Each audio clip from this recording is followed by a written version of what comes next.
Sir এই হচ্ছে আপনার ফাইল। তোর এত বড় সাহস, হ্যাঁ? তুই সামান্য একজন ড্রাইভার হয়ে তুই বসের রুমে তারই সামনে বসে চা খাচ্ছিস? এত বড় সাহস তোকে কে দিল? স্যার ওর কত বড় সাহস স্যার, হ্যাঁ? ও আপনার সামনে বসে চা খাচ্ছে আর আপনি কিছুই বলছেন না।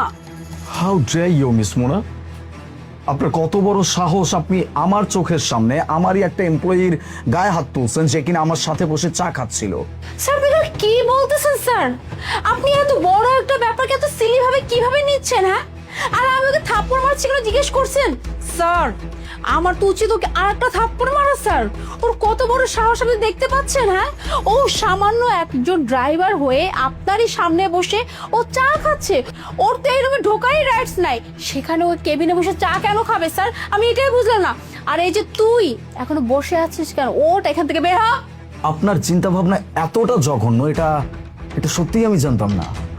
আপনি কি বলছেন যে সামান্য একজন ড্রাইভার, দ্যাটস ওয়াই সে আমার সাথে এখানে বসে চা খাইতে পারবে না? কেন? আমি তো আপনাদের সাথেও আমার কেবিনে বসে চা খাইছি, লাঞ্চ পর্যন্ত করছি। কই, তখন তো আপনাদের কারো কোনো সমস্যা হয়নি। স্যার আমি বুঝলাম না স্যার, আপনি আপনি এই কথা কেন বলছেন? হ্যাঁ স্যার, আপনি আমাদের সাথে বসে চা কফি খান, লাঞ্চ করেন, আমরা আপনার সাথে বসে লাঞ্চ করি, চা কফি খাই, বাট স্যার আমাদের একটা লেভেল আছে, হ্যাঁ? আর ও হচ্ছে সামান্য একজন ড্রাইভার স্যার, ওতে কোনো লেভেল আছে নাকি? হ্যাঁ, ওতে কোনো মান সম্মান আছে? আর স্যার সব থেকে বড় কথা স্যার, আমি এই অফিসের ম্যানেজার স্যার, সবকিছু ম্যানেজ করার দায়িত্ব আমার। সো এই ব্যাপারটাকে আমার দেখতে হবে স্যার। আমি মানছি স্যার আপনি অনেক ভালো একজন মানুষ, আপনার মন অনেক বড়, তাই বলে স্যার এসব ড্রাইভারদের তো পাত্তা দিতে নাই স্যার। আজকে আপনি একে আপনার সামনে বসে চা খাওয়াচ্ছেন, কালকে এসে আপনার কাছে আর একটা কিছু দাবি করবে, ওই যে লাইফ পেয়ে গেছে স্যার। স্যার এদিকে আমি হ্যান্ডেল করতে পারবো, আপনি টেনশন করবেন না। আর এই যে তুই এখনো কেন এখানে বসে আছিস? হ্যাঁ, খাওয়া করে কি আমাদের নাটক দেখতেছিস? এখান থেকে বের হ, আর কোনোদিন যেন বসের এই রুমে না আসতে দেখি।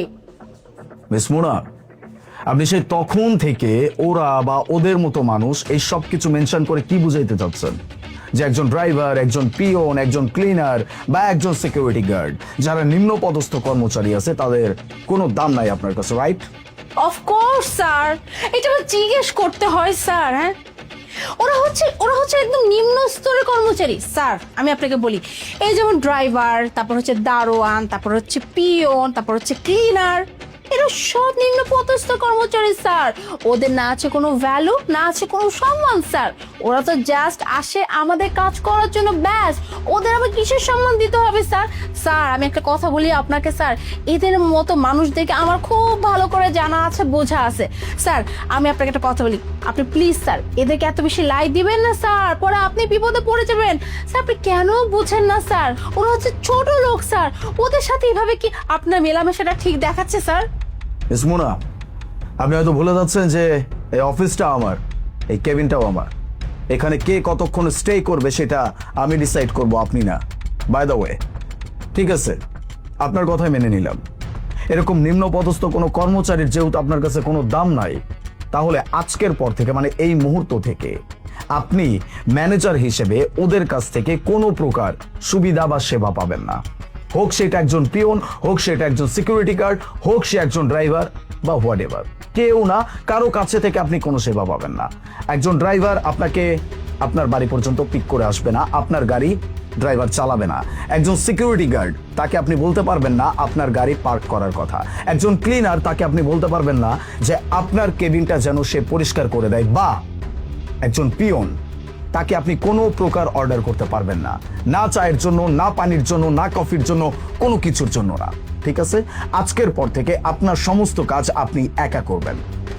স্যার এটা আপনি কি বলছেন স্যার? হ্যাঁ, এটা সম্ভব নাকি? হ্যাঁ, ড্রাইভার যদি আমাকে বাসা থেকে নিয়ে না আসে, আবার অফিস থেকে নিয়ে না যায়, আমি কিভাবে আসবো, কিভাবে যাব?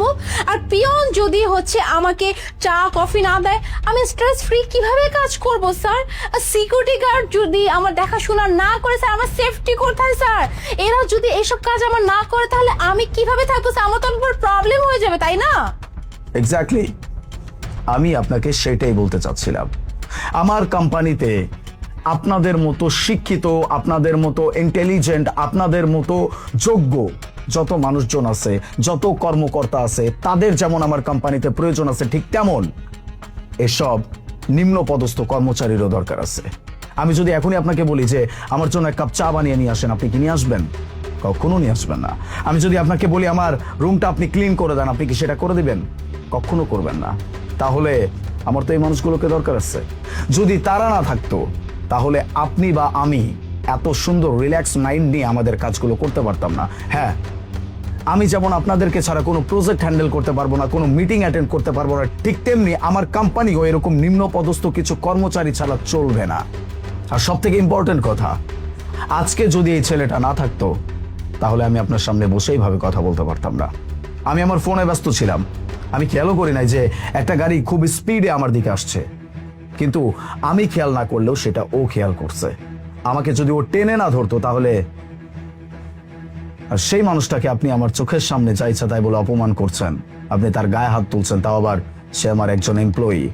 ও যদি সঠিক সময় আমাকে কোথাও ক্যারি না করে, কোনো মিটিং আমাকে নিয়ে যেতে না পারে, তাহলে আমি মিটিং কিভাবে অ্যাটেন্ড করব? বা আমি একটা বড় প্রজেক্ট কিভাবে নিজের করে নিব? সবকিছুর ঊর্ধ্বে আমার কোম্পানিতে প্রত্যেকটা এমপ্লয়ি, প্রত্যেকটা কর্মকর্তা, প্রত্যেকটা কর্মচারী আমার জন্য দরকার। ঠিক আছে, যেহেতু আপনি এতটাই টক্সিক, আপনি এদেরকে সম্মান করতে পারবেন না, সেহেতু আপনার মতো কোনো টক্সিক এমপ্লয়ি আমার কোম্পানিতে আমার কোনো দরকার নাই। Please leave. Sir, sir please sir, আমাকে জব থেকে বের করবেন না স্যার। স্যার আমি আমি বুঝতে পারছি স্যার, আসলে ভুলটা আমারই ছিল। আমি আমি ওর সাথে অনেক দুর্ব্যবহার করে ফেলছি। আসলে স্যার হয়েছে কি, মানে আমরা আসলে সবসময় এভাবে কিছু মানুষ দেখে আসছে যে সবসময় না ওদের মতো যারা মানুষ আছে এদেরকে ছোট করে দেখে, ওদেরকে সম্মান দেয় না, ওদেরকে মূল্য দেয় না। মানে আমরা সবসময় আমাদের নিজের অবস্থান, নিজের কার কত টাকা আছে এসবের উপর ভিত্তি করে আমরা এক একজনকে সম্মান দিই। ওরা তো হচ্ছে ছোট লোক, আই মিন ওরা তো হচ্ছে মানে নিম্ন পদস্থ কর্মচারী, যেমন এই দারোয়ান, তারপরে হচ্ছে ড্রাইভার, তারপর হচ্ছে পিয়ন। ওদেরকে আসলে আমরা মূল্যায়নই করতে জানি নাই। কিন্তু স্যার আজকে যখন আপনি বললেন যে ওরা আমাদের জীবনে কতটা ইম্পর্টেন্ট বা ওদের ছাড়া আমাদের জীবনটা কতটুকু অচল হয়ে যাবে, এটা স্যার আজকে আপনি না বললে আমি বুঝতে পারতাম না স্যার। আসলে সত্যি কথা, আমরা একে অপরের পরিপূরক না, ওদের ছাড়া আমরা চলতে পারবো, আবার আমাদের ছাড়া ওদেরও চলা সম্ভব না। স্যার যাই হোক, আমাকে প্লিজ এইবারের মতো মাফ করে দিন। আমি প্রমিস করছি এরপরে নেক্সট টাইম কারোর সাথে দুর্ব্যবহার করবো না sir. I am really sorry sir. আর স্যার আমি ওর কাছেও সরি বলে নিচ্ছি। Masum, I am really sorry. জি স্যার। মাসুম ভাইয়া, আই এম রিয়েলি সরি। আমি আপনার সাথে অনেক দুর্ব্যবহার করে ফেলছি, আপনার গায়ে হাত পর্যন্ত তুলেছি। আপনি যদি পারেন প্লিজ আমাকে মাফ করে দিন। না না ম্যাডাম, ঠিক আছে। নাও লিভ, নিজের কাজ করেন। সরি মাসুম, আমি ওনার ব্যবহারের জন্য আবারও সরি।